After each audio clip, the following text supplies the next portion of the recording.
Red wine, white wine. Right now, wineries have a different color in mind. Green. The traditional winemaking process can actually be harmful to the environment, and with vineyards feeling the effects of climate change, many wineries are changing how they make and ship their product to become more environmentally and socially sustainable. Here to talk more about this shift is Brian Schmidt, winemaker at Vineland Estates in Vineland, Ontario. Good to have you with us.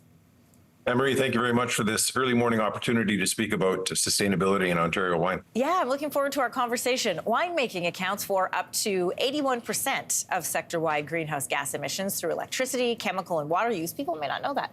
What changes are we seeing being made to the winemaking process, trying to improve the environmental impact? Yeah, so recently our local wine industry has created a Made in Ontario solution for reducing our impact on the environment. We've developed an audited certification program called Sustainable Wine Growing Ontario. Currently about 40 wineries and about 1/4 of our Ontario vineyards are certified sustainable. And we have a goal of having 100% of all vineyards and wineries certified by 2030. Perhaps I could share with you just a few of the initiatives that we've embraced, just outline what it is that we're hoping to accomplish. Sure. So vineyards and wineries are adopting alternatives to herbicide and fungicide applications. That's an incredibly important feature of growing grapes, and we can explore that later if you'd like. We're looking at ways to promote biodiversity in our vineyards. One of the examples of that would be planting milkweed in between our rows as a cover crop. And milkweed is known to promote local bee populations, and we're always wanting to keep the bees happy.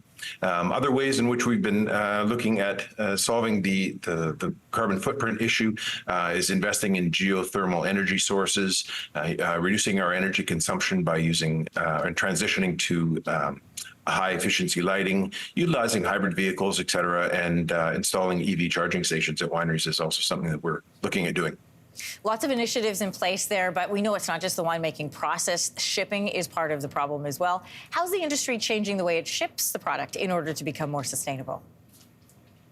Well, shipping is kind of a multi-pronged question, and I'm going to attack it from probably an unusual angle, one that you weren't necessarily expecting. Wine bottles in particular, heavy wine bottles.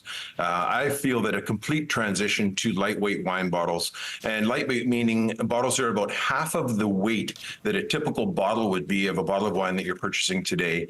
That would have a significant impact on our carbon footprint. At Vineland Estates, we've transitioned to lightweight bottles some time ago, and lightweight bottles use about half of the amount of glass during their production phase.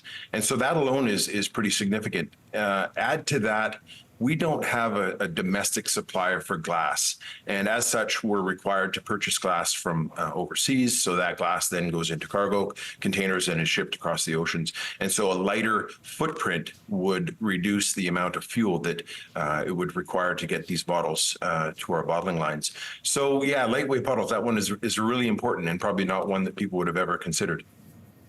We talked about environmental sustainability, but also social as well. And the industry, we know, relies heavily on the use of migrant labor. I'm referring to Canada. Tomio Obokata, the UN Special Rapporteur on Contemporary Forms of Slavery, said it this way: he's disturbed by the fact that many migrant workers are exploited and abused in this country. That's not just in the winemaking business, but it does include that. So what is being done to create more oversight and accountability for migrant workers?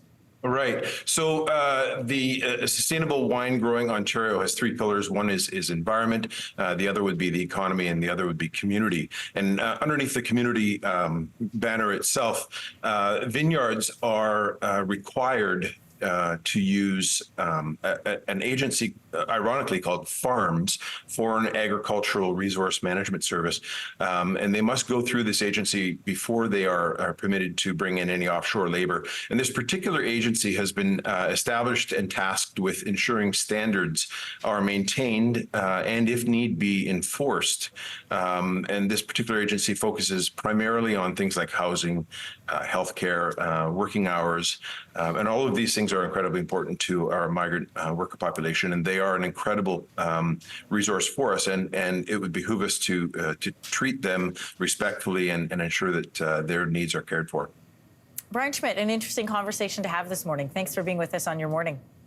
Thank you so much for having me. Hey, thanks for watching. If you liked this, be sure to subscribe here, or you can check out more Your Morning videos right here.